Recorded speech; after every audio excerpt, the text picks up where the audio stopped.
Bonjour, nous voulons vous parler aujourd'hui de tout ce que vous avez à l'intérieur de vous, que vous avez enfoui pour la plupart depuis des années.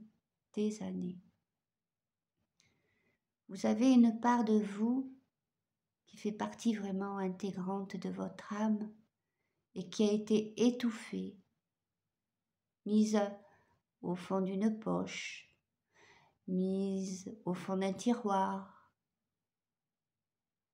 et quelquefois au fond d'un grenier. Des souvenirs d'enfance, des souvenirs d'un hobby que vous avez laissé de côté pour être simplement comme tout le monde, d'avoir votre travail, votre maison, votre voiture. Et nous comprenons bien. Cependant, pour retrouver votre identité véritable, l'identité de votre âme pure, en pleine connexion avec la lumière, il va vous falloir fouiller vos mémoires, fouiller vos coffres, vos greniers, ressortir ce qui fait résonance en vous. Ça peut être la musique, ça peut être le dessin ou toute autre chose, peu importe, un travail différent, parce que ça peut être aussi un travail, mais un travail qui vous rend très, très heureux. Car vous êtes dans un travail à ce moment-là plus en harmonie avec vous-même, plus en harmonie avec la mission, avec votre destination première.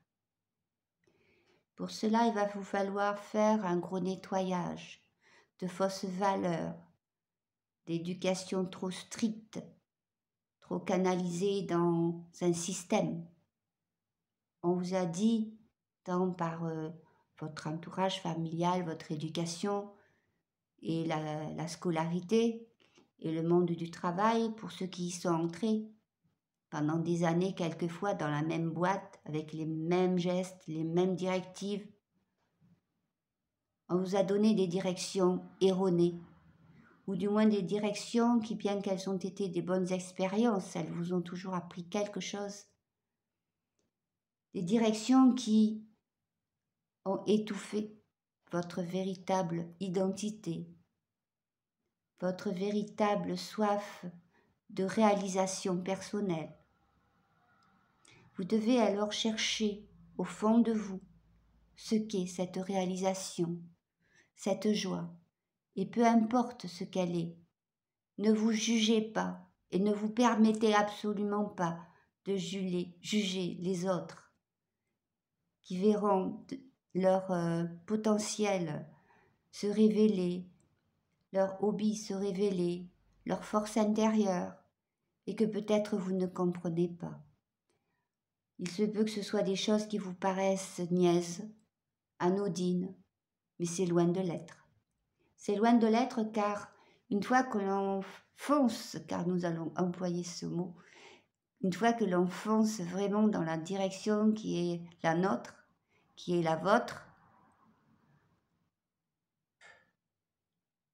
c'est un horizon magnifique qui se dessine devant vous et devant nous. Car nous avons un petit peu la même procédure d'avancement, quels que soient les niveaux où nous nous situons. Le monde est ainsi fait. Le petit, le grand, mais tous sur la même... comment j'entends le mot, mais... sur un genre de même schéma. C'est une boucle à répétition dans une vibration de plus en plus haute et dans un cercle de plus en plus grand, avec des objectifs de plus en plus immenses. Là, nous ne parlons pas d'amour car ce n'est pas le sujet, mais l'amour est en toute chose, sachez-le bien.